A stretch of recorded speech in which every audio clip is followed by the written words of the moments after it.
اسلام کی دعوت پیش کرنے کا ابتدائی دور ہے۔ اب تک گنتی کے چند نفوس نے ہاتھ میں ہاتھ دے کر اتباع، اطاعت اور جہاد و جانثاری کا عہد کیا ہے۔ جنہوں نے عہد کیا ہے ان پر مصیبتوں کے پہاڑ ٹوٹ پڑے ہیں۔ کسی کو گرم ریت پر لٹا کر اوپر بھاری پتھر رکھ دیا جاتا ہے، کسی کو رسیوں اور زنجیروں سے باندھ کر گلیوں میں گھسیٹا جاتا ہے، کسی کو دہکتے انگاروں پر لٹائے رکھا جاتا ہے۔ انہی میں سے ایک خباب بن الارت ہیں رضی اللہ تعالیٰ عنہ۔ ان کو اس وقت تک انگاروں پر لٹائے رکھا گیا کہ پیٹھ کی چربی نے پگھل پگھل کر انگاروں کو بجھا دیا۔ یہ رسول اللہ صلی اللہ علیہ وسلم کی خدمت میں حاضر ہوتے ہیں۔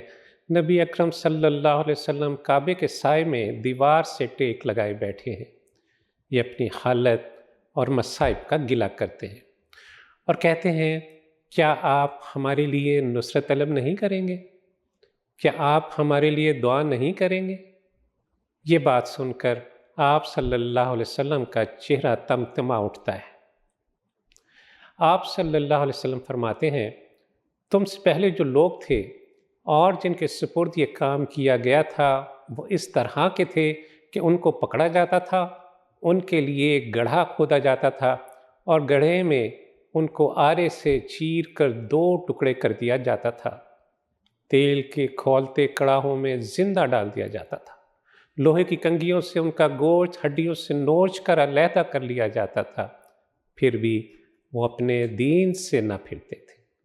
خدا کی قسم، اللہ اس کام کو پورا کر کے رہے گا یہاں تک کہ ایک وقت آئے گا کہ ایک آدمی صنعاء سے حضرموت تک بے کھٹ کے سفر کرے گا اور اللہ کے سوا اس کو کسی کا خوف نہ ہوگا، اور اس اندیشے کے علاوہ کہ کوئی بھیڑیا اس کے جانوروں کو نقصان نہ پہنچا دے، کسی نقصان کا کوئی اندیشہ نہ ہوگا، مگر تم لوگ جلد بازی کرتے ہو۔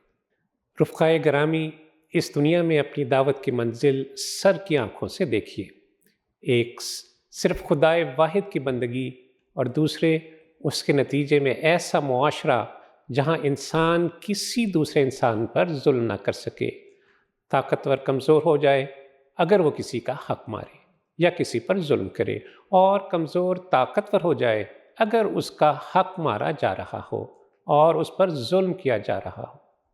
ایک بکری بھی کسی دور افتادہ علاقے میں بھوک سے مر جائے تو اس کے تصور سے حکمران لرزہ بر اندام ہو جائیں۔